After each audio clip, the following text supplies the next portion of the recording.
हर इंसान के अंदर एक छुपा हुआ वहशतनाक जानवर होता है जिसकी कहानी अक्सर मासूम जानवरों को उठानी पड़ती है। एक गांव में चौधरी साहब नाम का एक अमीर शख्स रहता था जो पूरे गांव का सबसे दौलतमंद इंसान था। गांव में कोई भी घर ऐसा न था जिसे उसने कर्ज न दिया हो। हर शख्स उसका मकरूज था। वो सबको अपने पैरों की जूती समझता था। हर रोज उसके जुल्म का शिकार कोई न कोई बनता था, चाहे वो इंसान हो या जानवर। वो सबको बेरहमी से मारता और बहुत जलील करता। एक दिन जब वो अपनी लहलहाती फसलों में बैठा हुआ था तो पास से कुछ बकरियां, जिनके साथ 3 मासूम बच्चे भी थे, अनजाने में उसके खेत में घुस गईं और घास चरने लगीं। चौधरी साहब की नजर जब उन पर पड़ी तो उसने गुस्से से लाल होकर कहा, ये किस बदनसीब की बकरियां हैं जो मेरे खेत में मुंह उठाकर आ गईं। वो संगीन गुस्से की हालत में एक कुल्हाड़ी उठाकर उनकी तरफ लपका। उसके पीछे खड़े 2 आदमी खौफजदा नजर से ये सब देख रहे थे। उन्होंने कोशिश भी की कि चौधरी साहब को रोकने की, मगर चौधरी तेजी से भागा और एक बेजुबान बकरी के बच्चे को जकड़ लिया और संगीन बेरहमी से उसकी टांग काट दी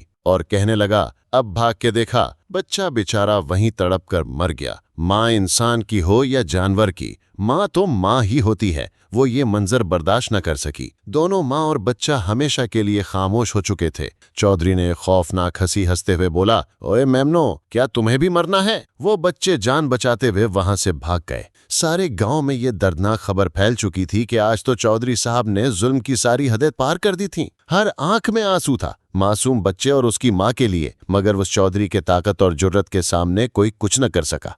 बकरी के वो मासूम बच्चे उस गांव को हमेशा के लिए छोड़कर चले गए। दिन महीनों में और महीने सालों में बदलते गए, लेकिन दुनिया का दस्तूर है, हर उरूज को जवाल आता है और अब उस चौधरी के लिए भी यही वक्त आने वाला था। एक दिन शहर में बकरों की एक शानदार और बड़ी रेस होने वाली थी। हर गांव से बेहतरीन और ताकतवर बकरे लाए जा रहे थे।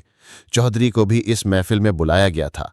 रेस की भरपूर तैयारी जोरों पर थी, मगर 2 खूबसूरत और मजबूत जिस्म वाले बकरे, चंदू और नंदू, ने हर किसी की तवज्जो अपनी तरफ खींच ली थी। चौधरी भी उन्हें देखकर हसरत भरी नजरों से कह रहा था, काश ये अनमोल बकरे मेरे पास होते तो ये जीत भी मेरे नाम ही होनी थी। उधर चंदू और नंदू ने जब चौधरी को देखा तो उनका खून खौल उठा। उनकी आंखों में शोले चलने लगे। आज भयानक तूफान आने वाला था। ये वही मासूम बच्चे थे जिनके सामने उनकी माँ और भाई को इस जालिम चौधरी ने बेरहमी से कत्ल किया था।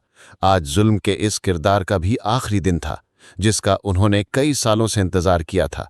आखिरकार रेस शुरू होने वाली थी। सारे बकरे पुरजोश अंदाज में लाइन में खड़े थे और शॉट का बेसब्री से इंतजार कर रहे थे।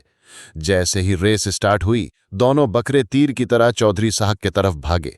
सामने खड़े लोग उनके खौफ से पीछे हटते चले गए। दोनों ने एक लम्हे में उछाले और चौधरी के सीने पर अपने भारी और नुकीले सींग घोंप दिए। उन्होंने चौधरी को एक पल भी संभलने का मौका न दिया। सारा हुजूम हैरान था ये हो क्या रहा है और उन्हें देख रहा था, मगर किसी की इतनी जुर्रत न हुई कि उनका सामना कर सके। सारा शहर सन्नाटे में डूबा हुआ था। आज बस चौधरी की दर्दनाक आवाजें गूंज रही थीं, बचाओ बचाओ। दोनों बकरों ने सींगों और अपने खुरों से चौधरी के जिस्म के धज्जियां उड़ा दी और वो तड़प तड़प कर मर गया। ऐसे उस जालिम चौधरी का दिल दहला देने वाला अंजाम हुआ। दोनों बकरे अपने गांव वापस गए और उसकी फसल में जाकर खामोशी से आंसू बहाने लगे, जहां उनकी माँ और भाई को बेरहमी से मारा गया था।